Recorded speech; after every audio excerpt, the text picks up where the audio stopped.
Olá, boa noite, a graça e a paz do Senhor Jesus Cristo seja com você. Seja bem-vindo ao canal do Ministério Águios. E hoje nós teremos mais um estudo bíblico aqui gravado, diretamente aqui dos nossos estúdios.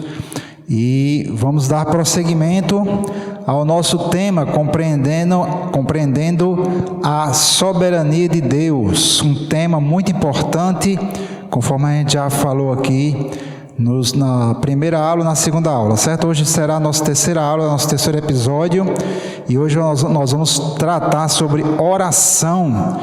Muitas pessoas, exatamente por causa desse entendimento que Deus é, entre aspas, soberano, claro que nós sabemos que Deus é, já expliquei isso, mas uma soberania distorcida, onde Deus controla tudo e todos, tudo é manipulado por Ele, então as pessoas acabam acreditando em várias coisas erradas acerca da oração, como Deus responde orações. Então eu quero tratar sobre isso hoje. Vamos fazer uma breve oração e a gente vai iniciando.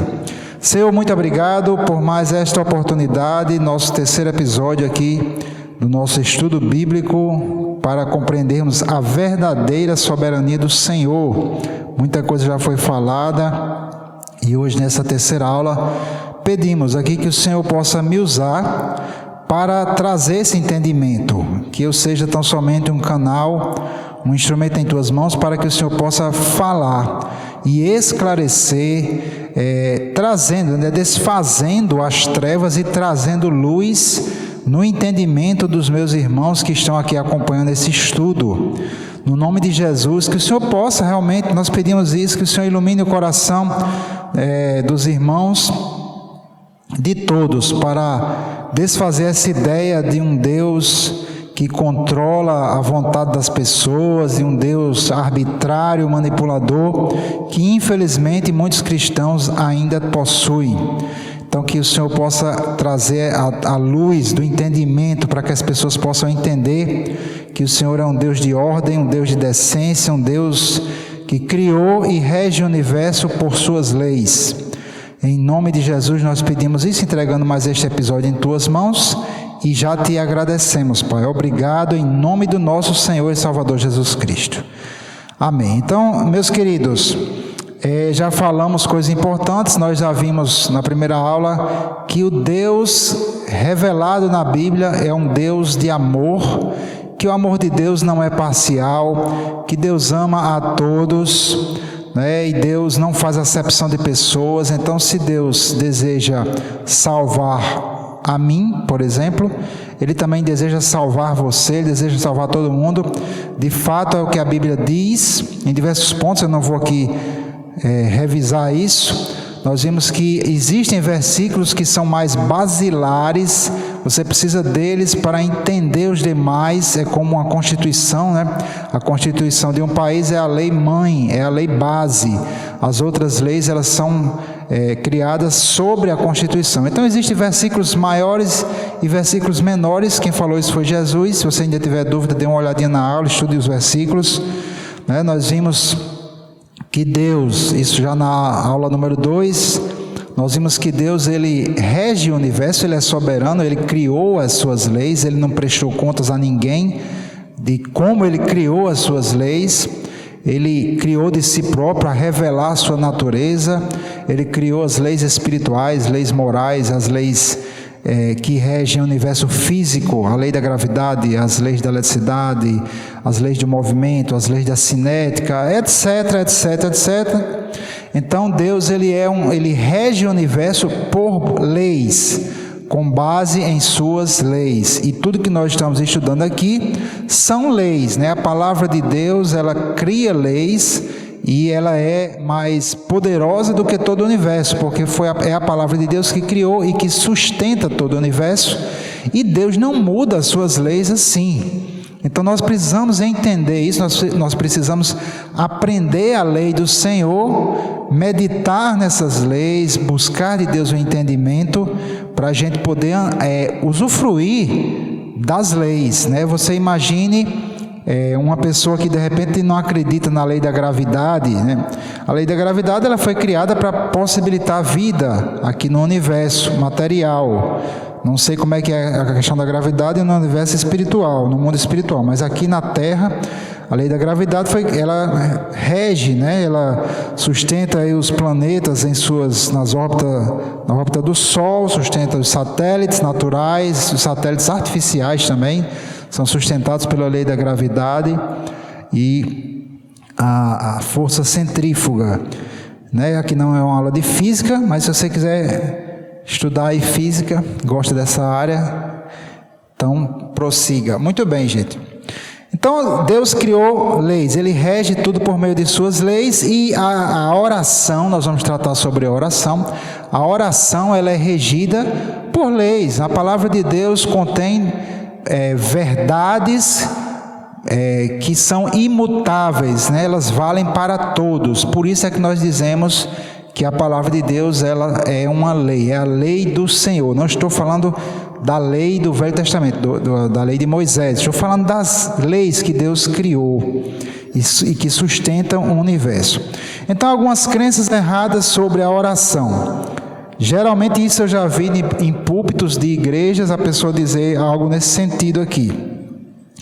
Ela entende que Deus, Ele controla tudo e todos, então ela diz assim: Deus, Ele é todo poderoso, Ele é soberano, Ele faz o que quer, na hora que quer, do jeito que quer, né? E isso a pessoa quer dizer que Deus, ele é meio que aleatório, ou arbitrário, que Ele, se de repente Ele quer, eu já vi gente dizer, se Deus tiver um plano na vida de uma pessoa, Ele faz como se a pessoa não tivesse outra opção, né? Nós vamos ver que isso não é verdade. Então, se a pessoa que está querendo dizer que Deus não segue nenhum tipo de regra, isso está totalmente errado, totalmente errado.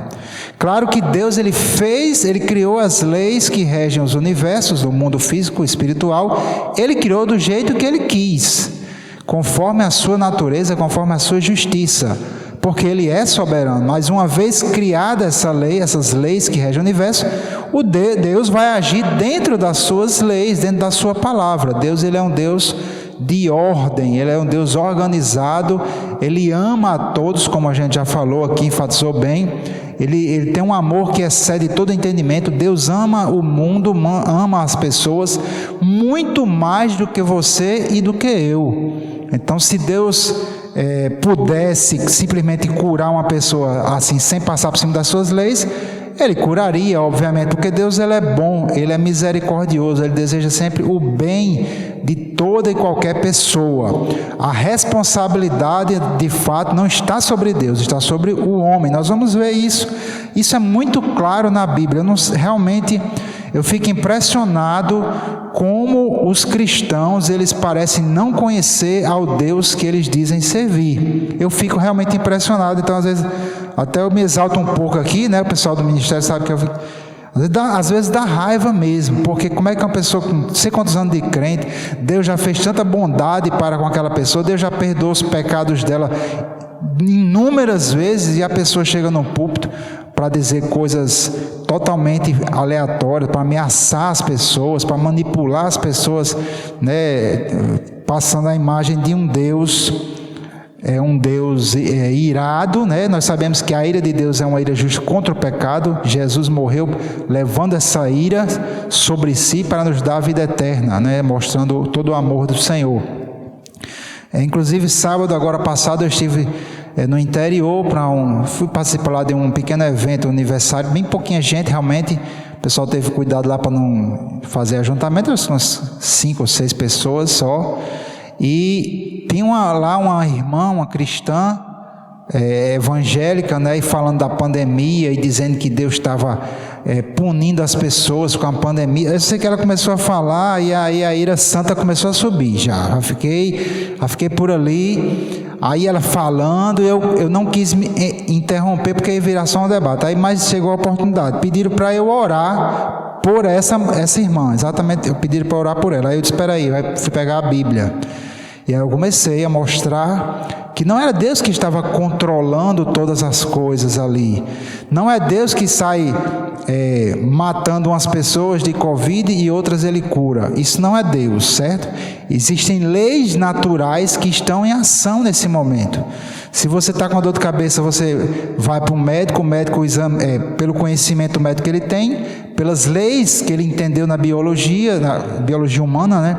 Ele vai passar uma medicação e você vai tomar aquela medicação, e não é Deus que vai dizer, agora eu vou deixar essa medicação funcionar. Não, são leis biológicas, leis químicas que estão ali em ação. Existem as leis espirituais. Então, já falei muito de lei, vamos lá. Primeiro, queridos, ponto A. Aliás, deixa eu falar, eu falei de um ponto, uma crença errada sobre a oração, vou falar sobre outra que diz assim, que Deus sempre responde da seguinte forma, a oração, né? Sim, não ou espere. Isso eu já vi, não sei se você conhece esse ensinamento. Deus, quando você faz uma oração para Deus, Ele vai dizer sim, aí Ele faz a coisa acontecer, ou Ele vai dizer não, aí você não vai ver a cor da coisa.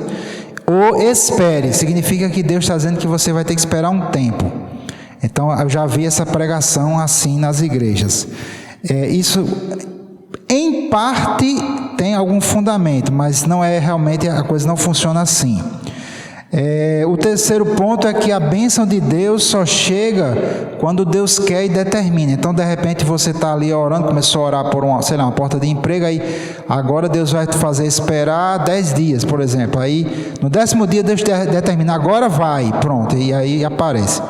Como se fosse uma mágica, um Harry Potter, alguma coisa assim.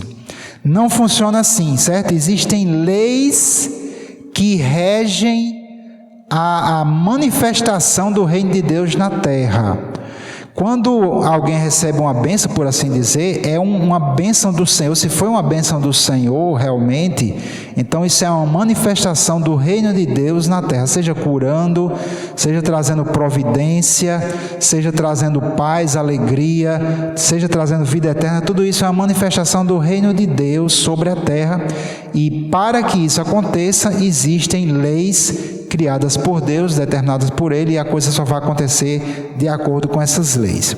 Então, ponto A, aqui foi só uma introdução, crenças erradas sobre oração. Existem muitas outras, muitas mesmo. Eu não vou tratar aqui especificamente sobre o tema oração, mas sobre a soberania de Deus com relação à oração. Então, ponto A, a perfeita vontade de Deus em geral não é feita na terra, certo? Ao contrário do que muitos pensam e verbalizam, Deus não controla o que está acontecendo na terra, cada coisa que está acontecendo. Ele rege tudo pelas suas leis, mas a vontade de Deus perfeita geralmente não é feita neste mundo. Por quê? Porque este é um mundo caído em pecado, e este é um mundo que jaz no maligno. 1 João capítulo 5, versículo 19. Então, o mundo que jaz está no maligno. Então, quem está livremente operando aqui, dentro também das leis, é o maligno. É ele que está matando, é ele que está roubando, é ele que está destruindo, é ele que está colocando doença nas pessoas. Isso está em Atos 10, 38. Certo? Então, entenda isso. A perfeita vontade de Deus, em geral, não é feita na terra, porque os homens, eles rejeitam a Deus. Então, se Deus realmente controlasse a vontade das pessoas, as pessoas sempre obedeceriam a Deus, né? É lógico, né? Se Deus diz, não furtarás, né? Aí, essa é a vontade de Deus, né? Não furtarás. Aí, se Deus controlasse a vontade das pessoas, ninguém furtaria, né? Ninguém mentiria, ninguém adulteraria, ninguém ia fazer alguma obra da carne, por exemplo, ninguém seria idólatra, né? Mas, na verdade, se você olhar o mundo ao seu redor, é só o que as pessoas fazem. Nós fazemos, até nós cristãos, a gente cai, às vezes, mente, né? Dissimula, né? E se ira, não trata corretamente a esposa não trata corretamente o marido. Nós mesmos cristãos, a gente falha na palavra, e então não é Deus que controla isso, né? Aqui no livro de Hebreus, um livro que eu gosto muito, estou estudando há anos esse livro, o livro de Hebreus, no capítulo 4, versículo 7. Vou ler aqui. Ele está falando que o povo de Deus, o povo de Israel, não entrou na terra prometida por causa da desobediência. Olha, ele diz aqui, versículo 7, determina outra vez um certo dia, hoje, dizendo por Davi, muito tempo depois, como está escrito, hoje, se ouvides a sua voz, não endureçais os vossos corações.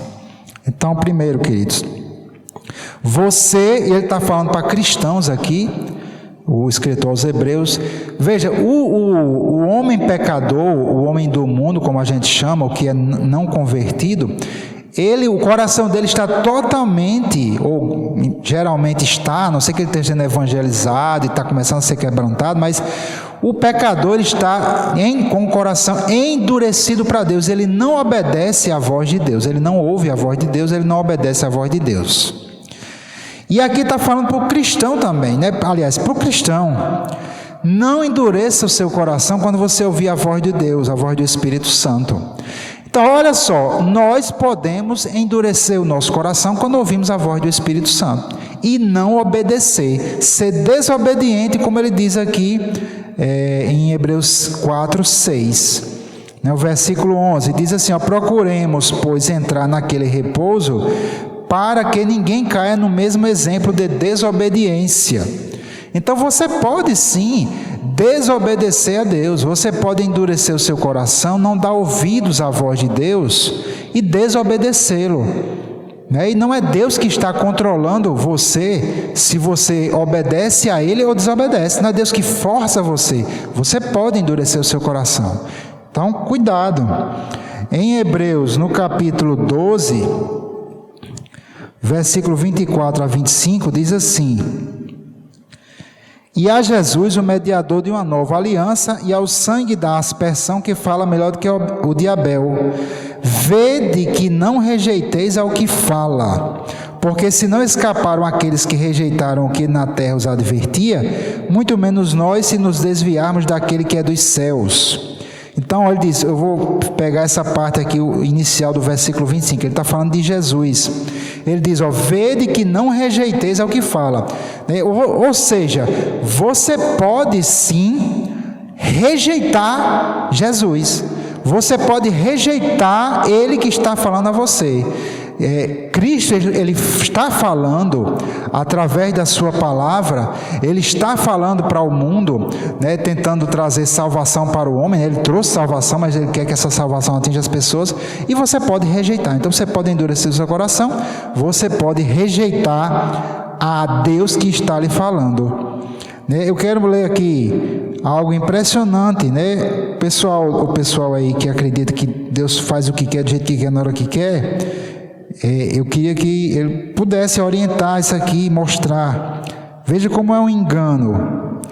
Olha o que Jesus fala aqui em Mateus capítulo 23, versículo 37.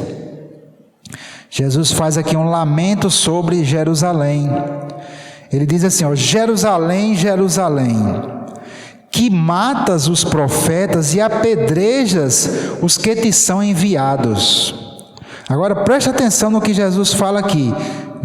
Quantas vezes quis eu ajuntar os teus filhos como a galinha ajunta os seus pintos debaixo das asas, e tu não quiseste. Olha só que coisa impressionante. Aqui, Jesus, o homem, Jesus não tinha nem nascido aqui quando ele estava falando. Às vezes que Jerusalém matou os profetas. E ele estava falando de vários profetas. Os profetas foram perseguidos. Isaías, Jeremias, todos aqueles profetas foram muito perseguidos. Era perseguido pelo próprio povo de Deus. Olha só, veja o que Deus fala através de Cristo aqui. Qual era a vontade de Deus? O que é que Deus queria? Ele diz, ajuntar os teus filhos como a galinha ajunta os seus pintos debaixo das asas. Ou seja, para proteção. Não sei se você já viu como é que os pintinhos, acontece alguma coisa, algum perigo, alguém chega, tenta espantar eles correm para debaixo das asas da mãe. E ali a mãe vai tentar proteger os filhos. E Deus aqui está falando através de Cristo, né? O Pai falava através de Cristo. Jesus falou isso, eu e o Pai somos um, então era o Pai falando. Deus, o que é que Deus queria? Queria proteger a cidade de Jerusalém, queria proteger o povo de Israel. Mas olha o que é que Jesus disse: e tu não quiseste. Então você pode sim, Deus quer uma coisa, você quer outra. Aí eu pergunto a você, Deus queria proteger o povo judeu, o povo dele, como a galinha que cobre os pintos, os filhos dela, os pintinhos, para proteção. Deus queria isso. Eles não quiseram. O que foi que aconteceu? Eu pergunto a você: aconteceu a vontade de Deus ou aconteceu ou não aconteceu a vontade de Deus? Se você olhar a história, você vai ver que a vontade de Deus não aconteceu.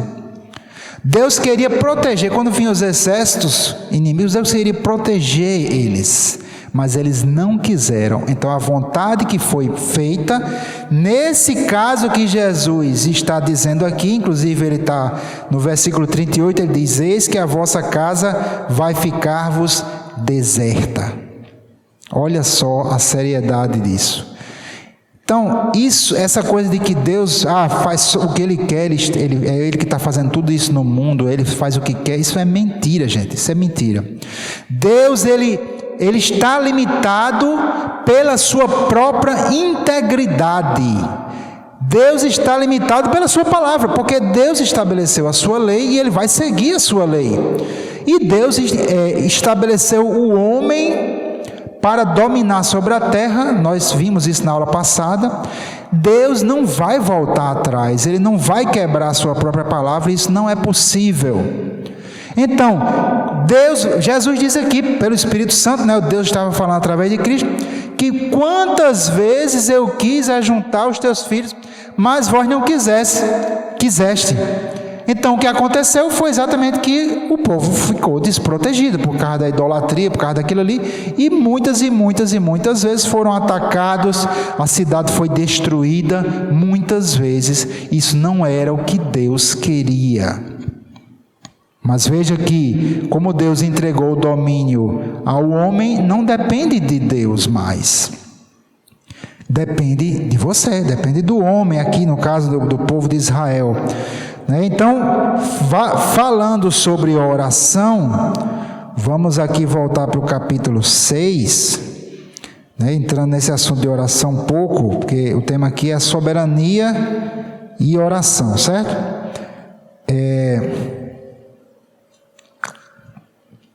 Mateus capítulo 6, versículo 10, aqui é o modelo de oração, o Pai Nosso, que na verdade, eu gosto sempre de lembrar isso, o Pai Nosso não é uma reza, ele não é uma oração para você ficar repetindo.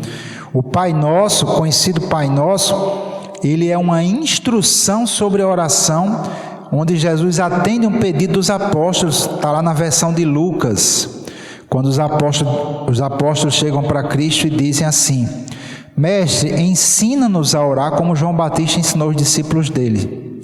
Aí Jesus vai e ensina os discípulos a orar através da oração. Não é nem uma oração, na verdade, é uma instrução sobre a oração. Então aqui Jesus nos dá essa instrução sobre a oração, e uma das coisas que ele diz no versículo 10 é: venha o teu reino, seja feita a tua vontade, assim na terra como no céu. Então aqui ele mostra o alvo da oração, qual o objetivo da gente orar. Um dos objetivos, claro, existem vários objetivos, mas o principal é estabelecer a vontade de Deus na terra, assim como ela é feita nos céus, no céu, né? Então, quando eu for orar, eu devo orar de acordo com a vontade de Deus, para que a vontade de Deus seja feita na terra. Por que eu oro assim? Exatamente por causa disso que eu falei antes. Porque, de maneira geral, a vontade de Deus ela não é feita na terra, porque a terra, o mundo, jaz no maligno, está no maligno. E aí, eu vou, se der tempo, eu vou citar aqui, a oração virou também uma arma de guerra espiritual, né? Existe essa parte aí. Se você tem interesse, também tem aí no canal. Eu fiz uma série sobre batalha espiritual, bem interessante. Então, a oração, ela virou um combate quando você vai interceder por alguém, porque você está ali entrando em um combate, orando, intercedendo para que a vontade de Deus seja feita ali na terra, e há um combate. E nós vamos falar sobre esse combate. Certo? Então, vamos lá. O objetivo da oração é trazer o reino de Deus para se manifestar aqui na terra. Se lembra que eu falei no início desse estudo, né? Qualquer benefício, qualquer bênção que Deus manifesta na sua vida, isso é uma manifestação do reino de Deus sobre a terra. O reino de Deus é um reino de paz, um reino de provisão, um reino de saúde, ninguém adoece lá, é vida eterna, é alegria, é paz, etc. Então, quando a gente ora, o objetivo da nossa oração é estabelecer, trazer esse reino para se manifestar na terra, que a vontade de Deus seja feita na terra como ela é feita no céu. Ok? Então, vamos entrar aqui no seguinte tema, né? A gente viu o ponto A foi que a perfeita vontade de Deus, em geral, ela não é feita naturalmente aqui na terra. É necessário um esforço, uma semeadura. Nós vamos falar sobre a semeadura agora. E a oração, ela vai exatamente ter esse propósito de trazer o reino de Deus para a terra e que as bênçãos de Deus se manifestem na terra, mas não que vá acontecer naturalmente, né? Isso é sobrenatural e precisa vir através da oração. Então, ponto B, as promessas de Deus se manifestam através da lei da semeadura. Muito importante. Então, estamos entendendo aqui o que? Uma lei. Entenda que Deus não vai quebrar esta lei. Deus, ele age dentro da lei. Deus não é um bandido, né, marginal que age fora da lei. Deus age dentro da sua lei. Não é a lei dos homens, mas a lei que ele mesmo criou. Então aqui nós vamos ver a lei da semeadura. Entenda, quando você for orar, e você começar a orar e crer para alguma coisa, entenda que você vai, o que vai reger a resposta dessa oração, não é uma decisão arbitrária de Deus. Sim, aí acontece, pum, não vou lhe dar, espera um pouquinho, aí quando Deus quer, acontece. Não funciona assim. Funciona de acordo com uma lei, certo? Primeiramente, não sei se eu coloquei aqui, mas eu quero citar, dentro daquela ideia que a pessoa diz, não, Deus responde sim, não, ou espere, não funciona dessa forma. Em 2 Coríntios, capítulo 1, acho que é o versículo 20, diz que todas quantas são as promessas de Deus, tem nele, em Cristo, o sim. Então, se você está orando de acordo com a vontade de Deus, a resposta de Deus sempre será sim. Se você está orando fora da vontade de Deus, Deus não poderá atender esta oração. A questão de espere, né, que o povo diz, a questão de esperar sempre vai acontecer. Por quê? Porque como a resposta à sua oração ela vai depender da lei da semeadura, então você vai ter que orar e vai ter que crer, e de maneira geral você vai ter que seguir essa lei. Exceto quando Deus manifesta um dom, o dom de milagres. Existe sim os milagres, existem curas instantâneas, mas não há garantias na palavra de Deus que se você começar a orar por alguma coisa, isso vai acontecer instantâneo, certo? Não espere que as coisas vão acontecer de forma instantânea, porque de maneira geral nós precisamos semear para colher mais na frente. Então, vamos lá, lei da semeadura. Gálatas 6, 7. Diz assim: não erreis, Deus não se deixa escarnecer, porque tudo que o homem semear, isso também ceifará. Porque o que semeia na sua carne, da carne ceifará corrupção. Mas o que semeia no Espírito, do Espírito se fará a vida eterna. E não nos cansemos de fazer o bem, porque a seu tempo ceifaremos, se não houvermos desfalecido, né? Desiste, para, se cansa, desiste. Se você não desistir, se você continuar semeando o bem, você vai colher no seu tempo. Então veja, essa é uma lei de Deus, a lei da semeadura. Ela foi estabelecida desde Gênesis capítulo 1. Ela foi estabelecida no início da criação. Deus não vai mudar. Deus não muda a sua lei. Então, você e eu precisamos semear. Pouquíssimas vezes eu acho que eu já recebi muitas curas do Senhor, mas só teve uma que foi mais rápida, que foi uma das primeiras, e eu era novo convertido e recebi cura de um problema nos olhos chamado fotofobia. Eu não vou contar o testemunho aqui porque é longo. Então, foi só a única cura que eu recebi instantânea. Todas as outras eu tive de insistir, algumas mais e outras menos. Então, não se deixe enganar, certo? Você vai colher o que você semear. Se você semeia na carne, né, como ele diz aqui, e o que é semear na carne? É agir, falar, declarar as sementes, né? As sementes são palavras e conhecimento. Se você semeia coisas carnais, você vai colher corrupção, né? Vai colher destruição na sua vida. Corrupção, ali você perde paz, perde saúde, né? A sua vida é danificada em várias áreas.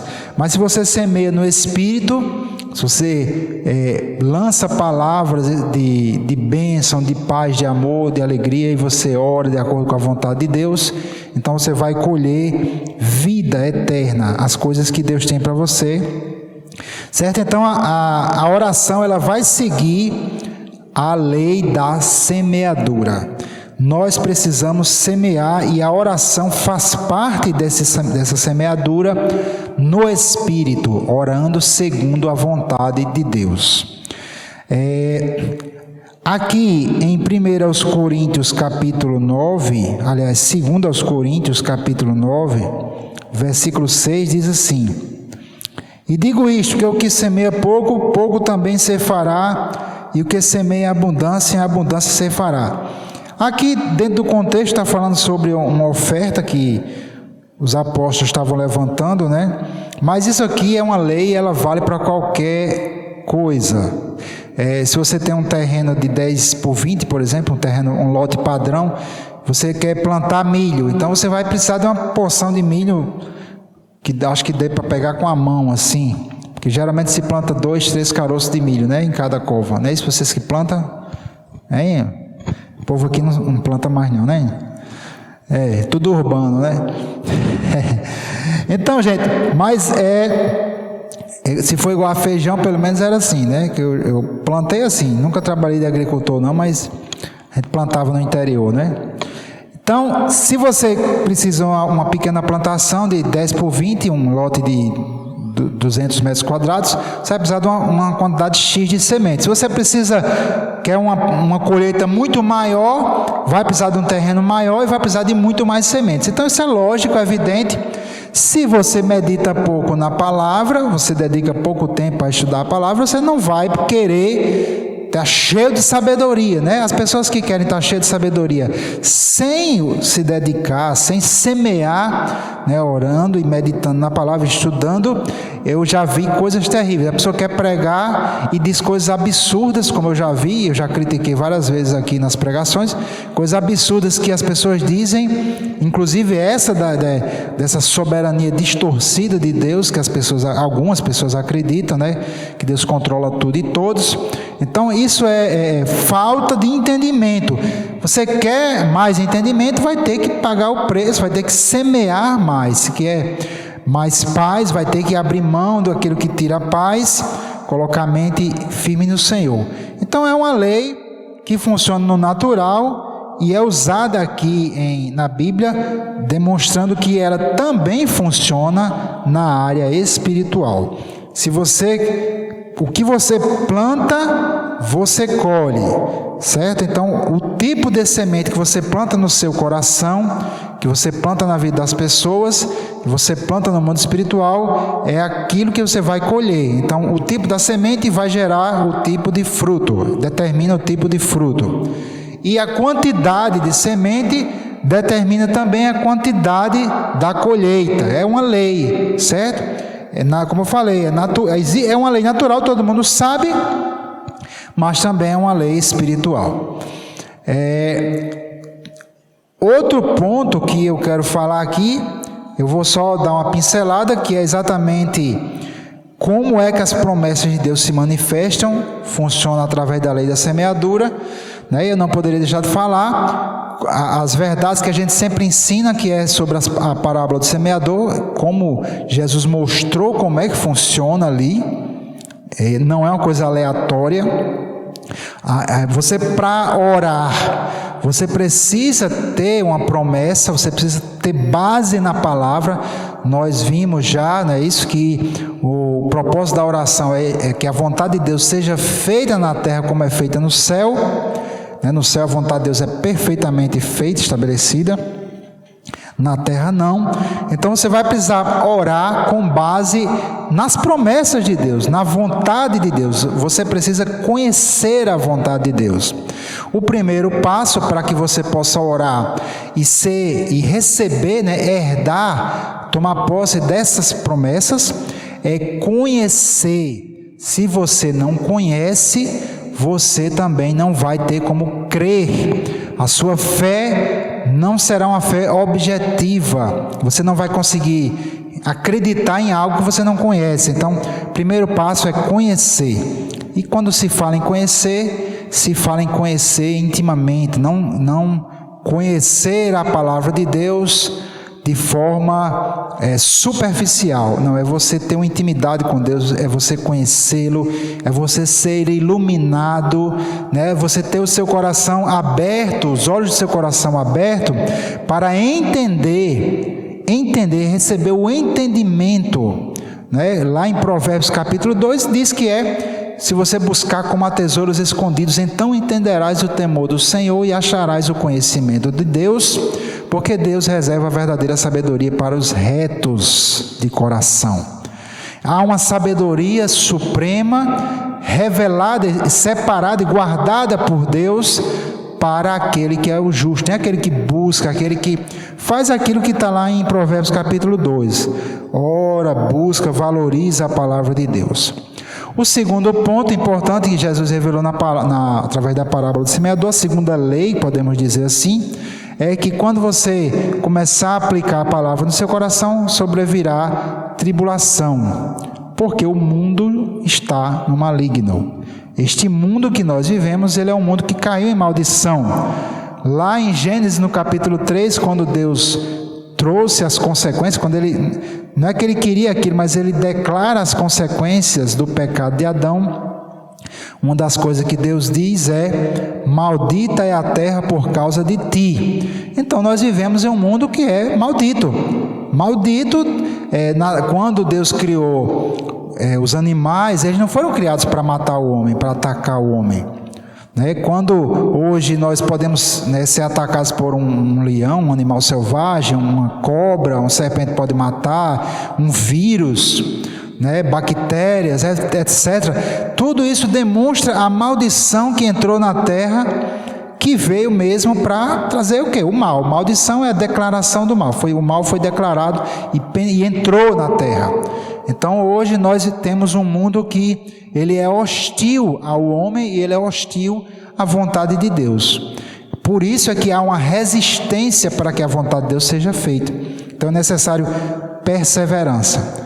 E o outro ponto que Jesus fala na parábola é que você vai precisar limpar o que ele chama dos espinhos, Eu não vou ensinar aqui porque não é o nosso tema, mas tem também um estudo aí no canal do Agnes só sobre a parábola do semeador, muitas pregações. Inclusive domingo tivemos uma live, eu preguei sobre um espinho do solo cheio de espinhos, E foi, eu acho que uns 40 a 50 minutos a pregação. Então é um tema muito rico, certo? Então, gente, há leis. Você precisa colocar em primeiro lugar o reino de Deus, a sua justiça. e purificar o seu coração para quê? Para que a sua fé seja purificada e a palavra de Deus ela se manifeste na sua vida e você obtenha, herde as promessas, que é ver essas promessas todas que tem na Bíblia, são dezenas, talvez centenas de promessas que Deus faz para nós. Cada uma delas é uma semente que pode cair no seu coração e gerar fruto, ou pode cair no seu coração e ser arrebatada pelo maligno, ou pode cair no seu coração e morrer depois de algum tempo, ou pode ser sufocada no seu coração pelos espinhos que Jesus falou lá na parábola. Ok? Então, esse foi o ponto B. As promessas de Deus se manifestam através da lei da semeadura. Não é essa forma aleatória que as pessoas acreditam. Existem as exceções, que é o caso dos prodígios, os milagres e os dons espirituais, onde coisas podem realmente acontecer de forma instantânea, mas aquilo geralmente é quando há a congregação, quando a igreja busca os dons, e infelizmente eu vejo cada vez mais, eu vejo cada vez menos as manifestações dos dons na congregação, mas não é o assunto aqui, não vou falar sobre isso. No último ponto que eu vou falar nesse nosso episódio 3 é necessidade de perseverança na oração. Em Marcos, no capítulo 11, versículo 22 a 24, tem aquele caso lá de Jesus ter amaldiçoado a figueira. Eu vou ler aqui. Jesus diz assim, Jesus amaldiçoou a figueira, no outro dia eles passam, a figueira está lá seca desde as raízes, os discípulos se impressionam e Jesus aproveita para trazer uma lição de fé. Marcos 11, 22 a 24 diz assim, Jesus respondendo disse-lhes, tende fé em Deus, porque em verdade vos digo que qualquer que disser este monte, ergue-te e lança-te no mar, e não duvidar em seu coração, mas crê que se fará aquilo que diz, tudo o que disser será feito. Por isso vos digo que todas as coisas que pedirdes, orando, crede receber e tê-las-ei. Então, é uma lição de fé, que também é um assunto amplo, o ensino sobre fé é amplo, eu não vou poder ensinar tudo aqui, mas uma coisa que Jesus ensina aqui é que você precisa receber quando você ora, não quando você vê. Se você fica orando, mas você só acreditará que recebeu de Deus quando ver a manifestação, então isso não é fé. Certo? A fé é você ora com base na palavra de Deus, com a fé gerada pela palavra de Deus, e você recebe quando ora e mantém esta fé. Aí a importância da perseverança, certo? Então a gente precisa receber a resposta quando a gente ora, porque Deus nos responde sim na hora que nós oramos, mas da hora que você ora até a manifestação da promessa há um tempo, e esse tempo pode ser mais curto ou mais longo. Vamos ver aqui o caso do profeta Daniel. Em Daniel, no capítulo 9, Daniel, vou ler aqui, deixa eu ver, versículo 3, Daniel estava ali buscando ao Senhor, ele estava em jejum e oração. No versículo 13 diz assim, Daniel 9:3, eu dirigi o meu rosto ao Senhor Deus para buscar com oração e súplicas, com jejum e saco e cinza. Agora vamos ver aqui o versículo, aqui diz a oração que ele estava fazendo, certo? Não vou ler tudo. Aqui no versículo 20, diz assim, estando eu ainda falando e orando e confessando o meu pecado e o pecado do meu povo Israel, e lançando a minha súplica perante a face do Senhor, meu Deus, pelo monte santo do meu Deus, estando eu, digo ainda falando na oração, o homem Gabriel, que eu tinha visto na minha visão, ao princípio veio voando rapidamente e tocou-me a hora do sacrifício da tarde. Ele me instruiu e falou comigo dizendo, Daniel, agora saí para fazer-te entender o sentido. No princípio das tuas súplicas saiu a ordem e eu vim para te declarar. Porque és muito amado, considera, pois, a palavra e entenda a visão, certo? Vamos ficar só com essa parte aqui, ó. No princípio das tuas súplicas saiu a ordem e eu vim. Então, quando foi que Deus respondeu a Daniel? Quando ele estava orando, assim que ele começou a orar, no primeiro dia do jejum da campanha dele, a ordem saiu e o anjo veio e ele estava orando ainda quando o anjo chegou já com a resposta e trouxe o que ele estava buscando, que era o entendimento das profecias. Agora é interessante, vamos para Daniel capítulo 10. Você vê aí, puxa, Deus realmente respondeu a Daniel na hora que ele começou a orar. É exatamente, Deus responde quando nós começamos a nossa oração. A gente começa a orar e estamos orando de acordo com a vontade de Deus. Daniel estava, ele pedia sabedoria e promessa, da parte de Deus, está lá, Provérbios. Ele estava realmente se humilhando, buscando a Deus, queria entender as profecias ali do livro de Jeremias e Deus trouxe o entendimento para ele. Então foi uma resposta que você diz, puxa, Deus ali respondeu rápido. Mas vamos ver aqui Daniel capítulo 10, versículo 2 e 3. Ele diz, naqueles dias eu, Daniel, estive triste por 3 semanas, alimento eu desejava, não comi, nem carne nem vinho entraram na minha boca, etc. Ele foi fazer jejum e começou a orar, buscando ao Senhor. Aí eu vou passar aqui para o versículo 12 e 13, e diz assim, Daniel, no caso de Daniel 10, certo? Ele passou, foram 3 semanas, 21 dias. E aí, aqui eu vou pular essa parte, vamos ler aqui, versículo 12 mesmo. Que ele vai falar como o anjo apareceu para ele.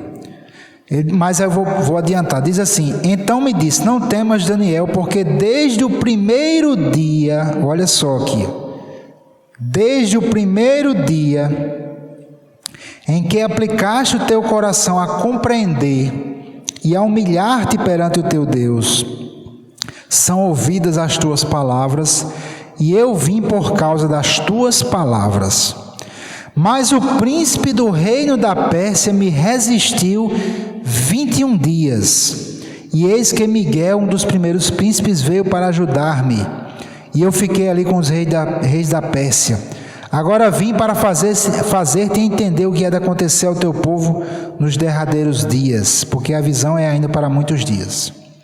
Então vou explicar aqui, não sei se você captou o que está escrito, Então, em Daniel capítulo 9, Daniel está ali jejuando e orando, e ele começa o jejum, no primeiro dia o anjo já traz a resposta. Em Daniel capítulo 10, ele está jejuando há 3 semanas, foram 21 dias, no 21º dia, o anjo chega com a resposta. Mas observe que o anjo, nas 2 ocasiões, o anjo diz que foi enviado assim que ele começou a orar. E o que é que ele explica aqui? Ele está falando, ele é um anjo, claro, então anjos lutam contra anjos, na verdade contra demônios, que são anjos caídos. Então o príncipe do rei da Pérsia resistiu a Daniel, um demônio, um espírito, uma potestade, uma autoridade que governava aquela região ali da Pérsia, um governo espiritual. Eu falo um pouco sobre isso aí naquela série sobre batalha espiritual. Não vou entrar aqui no assunto. Mas o fato é que um demônio resistiu ao anjo Gabriel para que ele não chegasse até Daniel com a resposta. Mas Deus respondeu a Daniel desde o primeiro dia. Aí você pergunta, não, mas como é que pode? Por que é que no capítulo 9 o anjo chegou rápido? Por que no capítulo 10 houve a resistência, Então existe um mundo espiritual, existe uma batalha espiritual que veja só, se você disser não, foi porque em Daniel capítulo 9 Deus não deixou o demônio agir. Já em Daniel capítulo 10, Deus deixou ele agir. E isso não é verdade. Jesus, quando a Bíblia diz que o príncipe deste mundo se aproximava dele, Jesus disse, ele não tem nada em mim, não tem nada comigo. Deus não trabalha conjugado com o diabo, certo? Essa visão, ela é uma visão equivocada, baseada muitas vezes no livro de Jó e em algumas outras ideias que os homens têm, mas o diabo, ele é um adversário, ele é um inimigo e ele será julgado, né? No devido tempo será lançado no lago de fogo e enxofre, né? Porque eu já vi pessoas dizerem, uma pessoa que era até professor de seminário, dizer que o diabo era servo de Deus, né? Isso não é verdade. Foi o homem que autorizou Satanás a estar aqui, nunca foi Deus, né? A gente já falou sobre isso um pouco. Então aqui, veja, nas duas ocasiões, Deus respondeu na mesma hora, no primeiro dia, logo no início das orações, mas a resposta levou tempo para chegar. E, claro, não é só a questão da resistência espiritual, certo? Não é isso. Quando você está orando, por exemplo, você está no seu emprego, né? Acontece muito funcionário público orar para que receba tal e tal benefício. Eu sou funcionário público, né? Já orei muito por benefício. E a gente ora, né? Mas veja só, Deus não manipula a mente das pessoas, como as pessoas muitos acreditam. Então Deus, se você começa a orar e perseverar para que algo mude na sociedade, no seu trabalho, então Deus vai começar a trabalhar. Existe um trabalhar de Deus, um trabalhar de anjos que Deus envia. Deus não trabalha com a varinha mágica, Ele não vai fazer chover dinheiro, Ele não vai mandar dinheiro do céu, porque no céu não tem dinheiro, nem Deus vai falsificar dinheiro para mandar para você. Deus usa pessoas, Ele vai trabalhar na vida de pessoas, Ele vai criar situações. Então isso é um processo que pode realmente demorar, né? Então é por isso que há um tempo que pode ser maior ou menor, dependendo do que você está pedindo, do que você está orando, mesmo que seja a vontade de Deus. Mas quando você ora por algo que é a vontade de Deus, está dentro da palavra, claro, Deus não vai poder negar a sua palavra. Deus vai dizer sim, mas não quer dizer que a coisa vai acontecer instantaneamente. Não é Deus que manipula, né, como eu falei já, a mente das pessoas para obrigar, por exemplo, seu patrão a lhe dar um aumento. Você está orando, Deus não vai dar um aumento, não. Deus vai começar a tratar, Deus vai orientar você também, né, para que você seja excelente no seu trabalho, você comece a ganhar aquilo ali, conquistar, enfim. Cada caso é um caso e Deus vai tratar, Deus vai trabalhar. A Bíblia diz que nunca se ouviu, né, o Deus que trabalha em favor daqueles que o temem. Deus vai trabalhar e isso vai levar tempo, porque Deus usa pessoas. Deus não é Harry Potter que vai ficar fazendo mágica instantânea. Ele vai trabalhar. Então é necessário essa semeadura, é necessário um tempo. Mas você tem a garantia de que se você está orando de acordo com a vontade de Deus, Deus já disse o sim. Ele não disse não nem espere, Ele disse o sim. Você que vai ter que perseverar até que ver a manifestação, né, daquela promessa. Amém, queridos? Então, espero que você tenha aprendido alguma coisa. Medite nessas coisas. Não vá encher sua mente de entretenimento e muita coisa fora da vontade de Deus. Se é algo que você está buscando entendimento da parte de Deus, medite, purifique seu coração dos espinhos, né, os cuidados dessa vida, o desejo de riquezas, né, os deleites da vida. Purifique o seu coração e medite na palavra, se fortaleça no Senhor. Então que a paz do nosso Senhor seja com você. Deus abençoe a todos.